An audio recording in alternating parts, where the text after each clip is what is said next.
आप सभी को प्रणाम। परम पूज्य गुरुदेव पंडित श्रीराम शर्मा आचार्य जी के विचार प्रसार में आप सभी का स्वागत है। धर्म तंत्र से लोक शिक्षण, इस श्रृंखला में परम पूज्य गुरुदेव की अखंड ज्योति पत्रिका के लेखों के द्वारा हमारे दैनंदिन जीवन में आ रही समस्याओं का समाधान परम पूज्य गुरुदेव के द्वारा ही उनके लेखों के माध्यम से किया जाता है।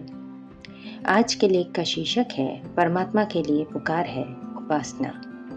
उपासना शब्द का बहुत गहरा अर्थ है। उपासना का अर्थ है दैवीय शक्तियों के समीप बैठना, गुरु के पास बैठना, उगते हुए सूर्य के सामने बैठकर उसके ध्यान में तल्लीन हो जाना।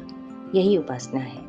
जहाँ कहीं भी सौंदर्य, सत्य और शिवम का आविर्भाव होता है, वहीं आसन लगाकर बैठ जाना, वहीं अपने हृदय के द्वार परमात्मा के लिए खोल देने को भी उपासना कहा जा सकता है। इस तरह से उपासना कृत्य नहीं है, वरन एक निष्काम चेष्टा है। इसमें कुछ पाने की वासना नहीं है, सिर्फ स्वयं को परमात्मा के हाथ में छोड़ देना है। कुछ घटनाएं ऐसी होती हैं जो हमारी चेष्टा से नहीं होती, बल्कि उनके होने के लिए हमें चेष्टा रहित होना पड़ता है। जैसे रात्रि में यदि नींद न आ रही हो तो नींद लाने के लिए जो भी चेष्टा की जाएगी उससे नींद आने में बाधा ही पड़ेगी, क्योंकि नींद चेष्टा से नहीं आ सकती और चेष्टा पूर्ण सभी कृत्य उसके मार्ग में बाधक होंगे। एकमात्र चेष्टा रहित कृत्य ही नींद लाने में सहायक होगा। इसलिए नींद लाने के लिए कुछ करने की जरूरत नहीं, केवल निढाल होकर लेटने की जरूरत है। उसके लिए कुछ सोचने की नहीं, बल्कि निर्विचार होने की जरूरत है।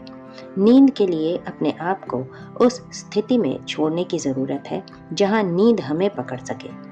इस स्थिति को पैदा करने के लिए हम व्यवस्था करते हैं। जैसे घर में जो सबसे शांत कमरा होता है वहां सोते हैं और नींद में बाधा पैदा करने वाले तत्वों को दूर करते हैं। जैसे प्रकाश कम करते हैं, वातावरण सामान्य करने की कोशिश करते हैं, उसे मच्छर मक्खियों से रहित बनाते हैं। ठंड में गर्माहट देने वाले और गर्मी में ठंडक देने वाले वस्त्र ओढ़ते हैं। फिर नींद कब आ जाती है पता ही नहीं चलता और हम नींद की आगोश में आ जाते हैं। बस कुछ ऐसी ही उपासना भी होती है। नींद की तरह ही उपासना की प्रक्रिया भी होती है। इसमें भी हमें उपयुक्त स्थान का चयन करना पड़ता है। ऐसे माहौल का निर्माण करना होता है कि परमात्मा की कृपा सहजता से अवतरित हो सके।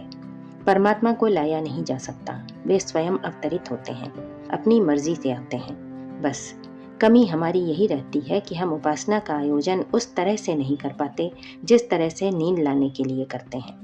उपासना का आयोजन करने के लिए अपने आप को छोड़ देने की जरूरत है। मुक्त, शांत, रिक्त, निर्विचार, शिथिल, एक ऐसी अवस्था जिसमें दिव्यता प्रकट हो जाए। फिर कहाँ, किस स्थिति में स्वयं को छोड़ दिया, इससे कोई फर्क नहीं पड़ता, क्योंकि परमात्मा के लिए ऐसी कोई जगह नहीं जहाँ वे पहुँच ना सकें। जब तक हम अपने आप को पकड़े रहते हैं तब तक परमात्मा हमें नहीं पकड़ते, लेकिन जैसे ही हम परमात्मा के लिए स्वयं को छोड़ देते हैं, वहीं परमात्मा हमें थाम लेते हैं। उपासना की प्रक्रिया में हमें परमात्मा के लिए स्वयं को छोड़ना होता है और उनके आगमन की प्रतीक्षा करनी होती है। उपासना यानी शांत होकर बैठ जाना, आसन लगाकर स्थिर होकर बैठ जाना, परमात्मा को उनके आगमन के लिए निमंत्रण देकर बैठ जाना। इसमें किसी भी तरह की खींचतान से काम नहीं चलता। हम जितनी आतुरता से उनके आगमन की प्रतीक्षा करते हैं, उससे अधिक परमात्मा हमसे मिलने के लिए आतुर होते हैं। लेकिन उनके निवास के लिए हमारे अंदर उपयुक्त स्थान नहीं होता, इसलिए वे स्थिर होकर ठहर नहीं पाते। थोड़े समय के लिए, अल्प समय के लिए ही आ पाते हैं। जब हम इस पर ध्यान देते हैं तब हमारे लिए उपासना के क्षण आनंद के क्षण बन जाते हैं, और यदि हम इस पर ध्यान नहीं दे पाते तो वो समय भी यूं ही खो जाता है। परमात्मा का निवास हमारे हृदय क्षेत्र में होता है। यह हृदय क्षेत्र स्थूल हृदय नहीं, सूक्ष्म हृदय होता है, जहाँ परमात्मा निवास करते हैं। यहाँ से हमारी भावनाएं निःसृत होती हैं। लेकिन इस क्षेत्र में कई तरह के प्रदूषण हैं जो उनके निवास स्थान को दूषित करते हैं और हमें उपासना करने में बाधा पहुंचाते हैं। जब तक हमारी भावनाएं निर्मल नहीं होती तब तक हम उपासना भी ठीक से नहीं कर सकते।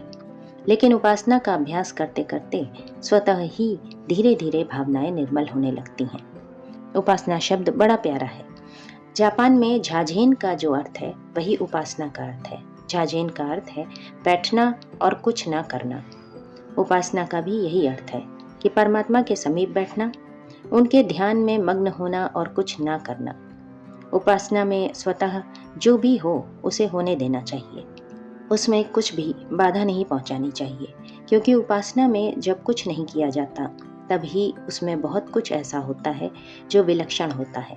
उपासना में जब शांत मौन बैठा जाता है तभी अंतरात्मा की वाणी सुनाई देती है, परमात्मा का स्वर निखर उठता है। उपासना में जब आंखें बंद होती हैं तभी वे दृश्य उभरते हैं जो खुली आंखों से नहीं देखे जा सकते। उपासना में जब व्यक्ति स्थिर व निर्विचार होता है तभी ऐसे विचार उभरते हैं जो उसकी समस्याओं का समाधान करते हैं।